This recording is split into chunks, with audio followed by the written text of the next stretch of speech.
What's going on, guys? It's Jimmy here. Welcome to our daily show where we discuss everything going on here in our country, in Washington, D.C., daily news, and everything you need to know about on a daily basis, including money, investing, the stock market, the fourth stimulus package update, stimulus check update, and everything going on here. If you haven't subscribed to our YouTube channel yet, make sure to click the subscribe button right now so you don't miss out on new videos that come out here every day at 10 a.m., 3 p.m., and 8 p.m. Eastern Standard Time.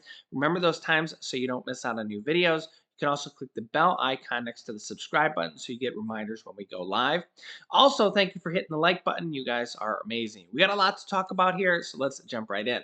First, we will go to White House Press Secretary Jen Psaki with a briefing starting with a response talking about Joe Manchin. And then she'll be talking about several different things, including Russia and a couple of different things. So here we go. As you know, as a policy, we're not going to get into private conversations we have with Senator Manchin or any other senators about this piece of legislation or our efforts moving forward.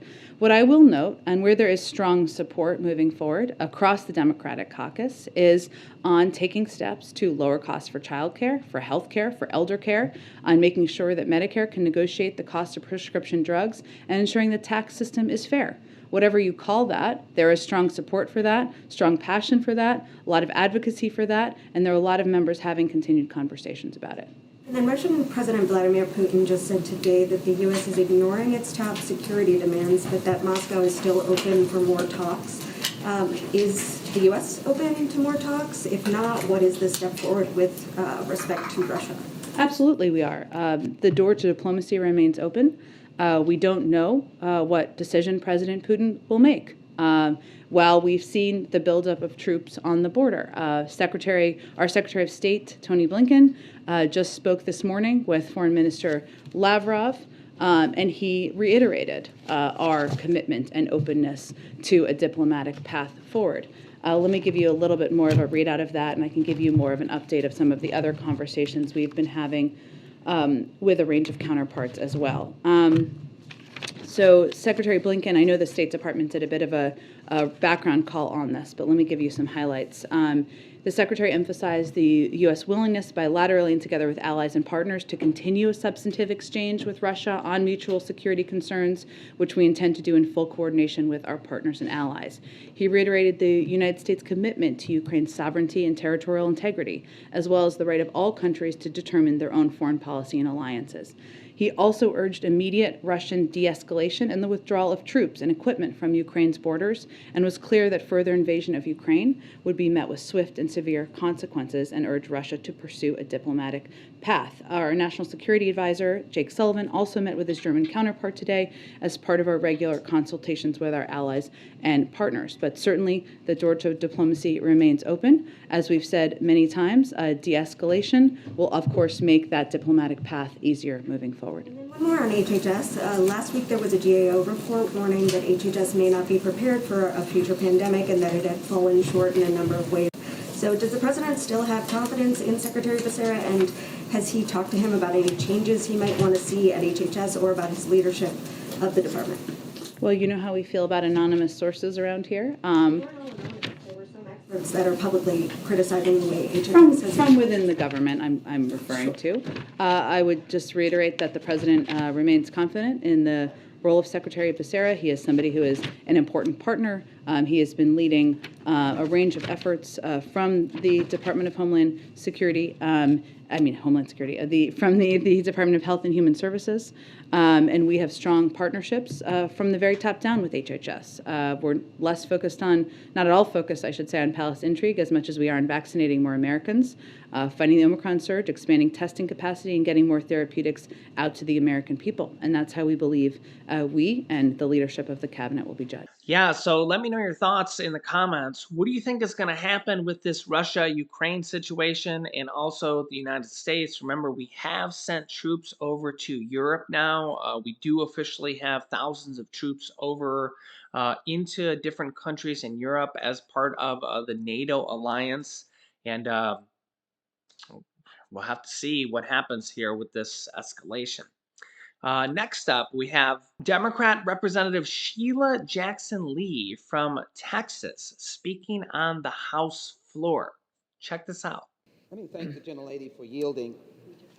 This is reminiscent of more than a decade and a half ago, but it means that it is long overdue for us to now start anew with the Competes Act, H.R. 4521. Let me first of all say that in the passage of this legislation, isn't it exciting that we have a bipartisan infrastructure bill that will match very nicely along with the Competes Act, and as well, we will pass the Build Back Better Act that has a sizable proportion of broadband and many other aspects dealing with climate. So I rise today to support H.R. 4521 for a number of reasons, but I will put in the forefront the idea that it will promote around the world America's values of justice and competitiveness, equality, and yes, human rights. And all the nations that pretend to be competitive, but yet do not have the aspect of compassion and laws that the United States has, will be in the back seat, and we will be in the front seat. Let me first of all say that we are bringing relief to all the folks that are trying to get their automobiles.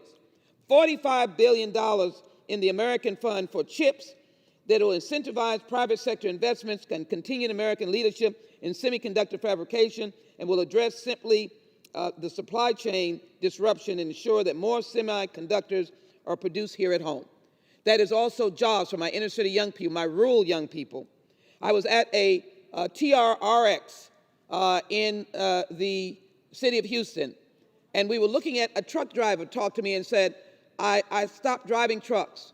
I had health issues, and I'm now dealing with technology training that they're giving to at-risk communities.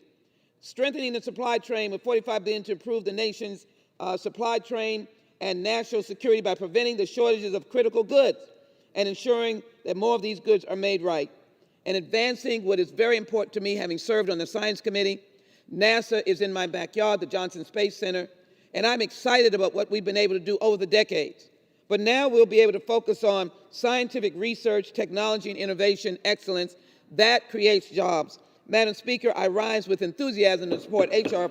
4521. Let's compete, let's show our values, let's train, and let's make money. Make it in America. I yield back.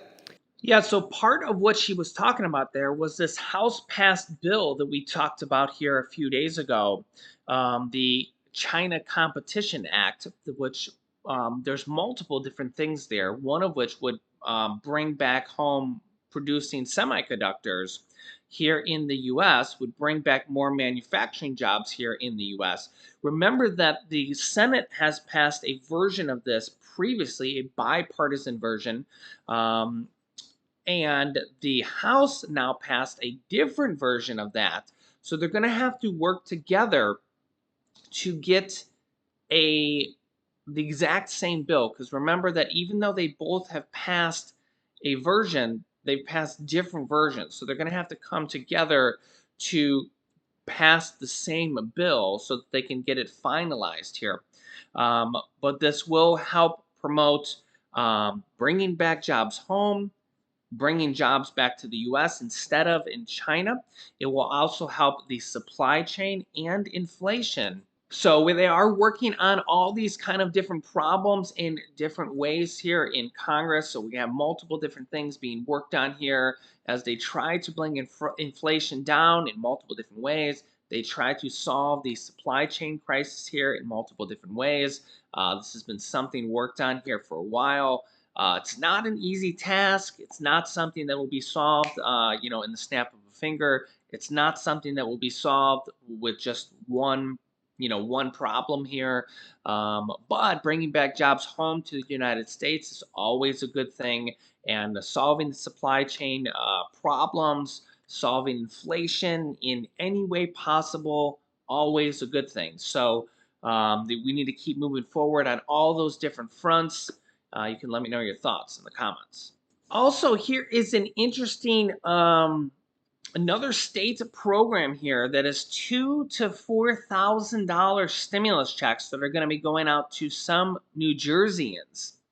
So yet another program coming out here for New Jerseyans. That's another state sending out stimulus checks in one particular instance. Here are the details. It's called the Excluded New Jerseyans Fund and has extended its application deadline to February 28th. Because of the ongoing effects of the pandemic, the Excluded New Jerseyans Fund has extended its application deadline to February 28th. Those excluded from the federal pandemic stimulus payments and pandemic unemployment assistance can now apply without providing documentation of a COVID impact and can self attest income if documentation is not available.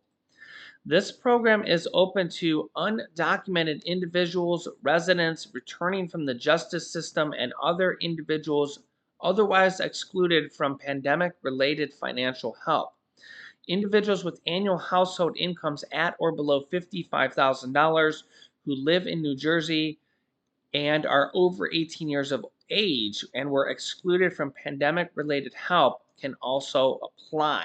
Eligible applicants will receive a benefit of $2,000 per individual and a max of $4,000 per household as a one time direct cash benefit. That's a lot of money. $2,000 to $4,000 per individual and a max of $4,000 per household. So, again, if you know that anybody that this might qualify for, let them know about this because hey, we want to let everybody know from that watches this channel. We want to let everybody know, who's eligible for this type of money. It does say here applicants must present documentation showing that they were excluded from both federal stimulus checks and COVID related unemployment assistance. So you're going to need documentation for that, it says. Have a household income that is at or below $55,000, as well as proof of identity that they reside in New Jersey. Yeah, so again, this is the state extended the deadline for the Excluded New Jerseyans Fund. So again, this is just I want to just tell everybody about, you guys can let me know your thoughts if you think this is controversial or not, but nonetheless, I still want to let you guys know in our community here all these different type of stimulus programs and stimulus funds available because no matter how many people I can help here going on in our community, if I help, even if it's just 5 or 10 people here watching this channel, the more stimulus checks that go out here, the better to anybody watching here in our community. Democratic senator from Virginia, also used to be a governor from West Virginia, Tim Kaine, believes that Senator Joe Manchin will eventually sign on to the Build Back Better bill. He says that he works very closely with Senator Joe Manchin, and he believes that Senator Joe Manchin will sign on to the Build Back Better. He just has some concerns with the Build Back Better bill that need worked out, and they need to work with him. And he will sign on to the bill, but they need to work with him, get the details down, and kind of work through those concerns and find a common ground to get that done. But that he works with Senator Joe Manchin frequently. He's a fellow Democratic senator, and that they can get a stimulus package done with his vote. Remember that Senator Joe Manchin did pass the third stimulus check package with the $1,400 stimulus checks for adults, $1,400 stimulus checks for children, $1,400 stimulus checks for adult dependents, and the rental assistance, mortgage assistance, and utility assistance, and the stimulus checks and everything else that was in there. The child tax credits that were in there for 1 year and have now expired as they try to find a way to extend the child tax credits here for 2022. Remember that the White House said if and when they find a way to extend the child tax credits with the monthly checks forward here for 2022, there could be some double payments. They mentioned there could be a double payment for February, but they would need to pass that here very, very quickly to even have a February 15th payment, which is only about 9 days away from now. So, yeah, that's the problem here is about 60 million children are no longer receiving those payments because they have not been able to do that. There's also speculation that they might be able to work with Republicans if this continues to go on to do a standalone bill with the child tax credits for a Republican compromise on the child tax credits. There are several Republicans, like Mitt Romney, who actually have, and Republican Senator Josh Hawley, who actually have their own bills for child tax credit bills with Republican senators. So there is support for the child tax credit checks or monthly payments from Republicans along slightly different credentials, slightly different payment policies. So they would have to get at least 10 Republican senators to pass that bill. Remember, the Democrats can basically pass almost any bill in the House on their own as long as all the Democrats in the House all vote for it. But in the Senate, on any standalone bill, they would need at least 10 votes from the Senate, which pretty much means if you get Mitch McConnell's support, his group, he's kind of got a group that runs with him. If you get Mitch McConnell's support, you'll get it to pass because he's kind of got a group that kind of runs with him. And if you get Mitch McConnell's support, then it'll pretty much pass. If you don't get Mitch McConnell's support, you're probably not going to get it to pass. So, yeah, that's pretty much where we're at here with a lot of different things here for this episode. I will keep you up to date here with everything. If you haven't subscribed to our YouTube channel yet, click subscribe down below right now. It's completely free to do so. New videos come out here every day at 10 a.m., 3 p.m., and 8 p.m. Eastern Standard Time. All subscribing does is make so you won't miss out on new videos. And like I said, it's free to do so. Also, we're almost at 400,000 subscribers. Help us reach that.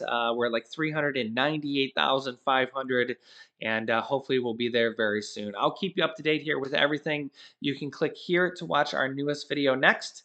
Thanks for watching, guys, and I will see you in the next video.